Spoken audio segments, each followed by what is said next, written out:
अम्मा देख लो, मैं कब से घर आया हूँ, भूख से बुरा हाल है मेरा। और आपकी लाडली अभी तक खाना गर्म करके नहीं लाई। अभी लाई भाई। ये देखो शर्ट पे हल्का सा दाग वैसे ही है।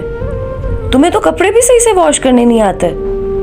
लाओ भाई, ये शर्ट उतार कर मुझे दे दो, मैं दोबारा वॉश कर दूंगी। ये पहन लो, कल ही अम्मा से नहीं मंगवाई थी आपके लिए। उफ, खाने में इतनी मिर्चें। पता नहीं कब खाना बनाना आएगा इस चुड़ैल को। अम्मा आप खुद खाना बना लिया करें, वरना ऐसा खाना मुझसे नहीं खाया जाता। अम्मा बोले, बेटा यहाँ बनाना सीख जाएगी तो ससुराल में अच्छा बनाएगी, इसलिए सब सालन इससे बनवाती हूँ।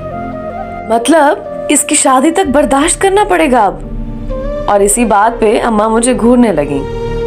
पता ही नहीं चला कब वक्त गुजर गया और इस चुड़ैल की शादी का दिन आ गया। सुबह से ऐसे लग रहा था जैसे कुछ छीन के ले जा रहा हो। वही बहन जिसे बात बात पे लड़ता था, आज जान से भी प्यारी लग रही थी। आज सिर्फ उसकी फिक्र थी। फिर रुखसते के वक्त खुद बच्चों की तरह रोते देखा। यूं लग रहा था जैसे दुनिया लुट गई हो। मेरे प्यारे दोस्तों, हर वक्त बहनों से लड़ लड़ के, मगर जब ये वक्त आता है जिस्म से जान ही निकल जाती है।